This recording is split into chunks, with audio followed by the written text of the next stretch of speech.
thank you so much for taking the time to join us today in the meeting.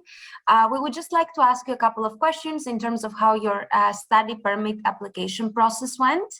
So if you could just briefly introduce yourself and tell us a little bit about the program that you applied to and when you applied for your study permit and when you received it.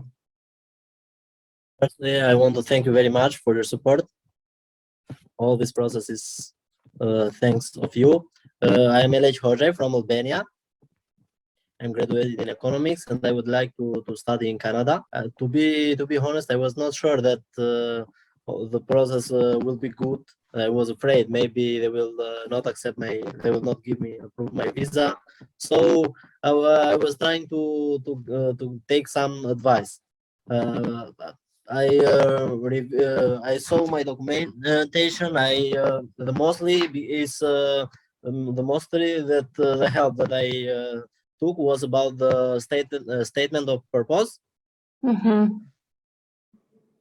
I read it again and again 3 times, and finally I thought was the perfect was the perfect statement of purpose to apply. I applied on 17 February.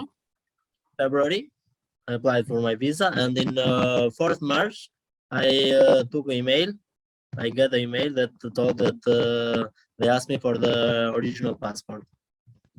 Amazing. That's a really good news, Meleq. Thank you. Can you tell us, you are from Albania, you're applying for the school in Toronto, but my question to you is that how much funding did you present in your bank? Did you have any financial supporter, or you support yourself? Who was your the main source of funding for you? I had some of my funds, but was not enough. My family support me.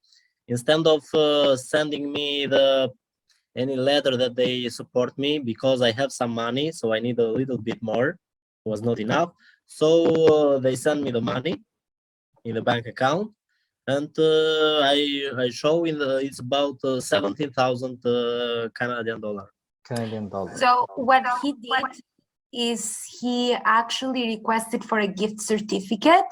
So sometimes when students need financial support from their families, an option is for the family to deposit the funds in the student's account and then receive a gift certificate from the bank that this amount of money has been deposited into their bank account as a gift from the family for the purpose of their studies. Okay, so he had this letter. Yes. Okay, that's really good. So the source of funding was very clear. So he received his visa a lot of time in advance. Now we know that the recommended time to travel to Canada before your program starts is 3 to 4 weeks. So Ala, would you recommend that Meleq travels before a month? Yeah, 1 month in advance, it's okay. What about more than a month in advance? More than a month in advance, I don't recommend, because don't forget, Meleq, you got the study permit, but you are going to have an interview with the border officer, okay?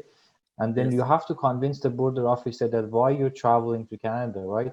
But before we let you go, I want to ask another question. When it comes to your study permit application, what do you think was it that made the biggest difference in your application? What is one piece of advice you would give to students like yourself that are applying for their study permit? The first thing that I suggest to all the other students is the statement of purpose.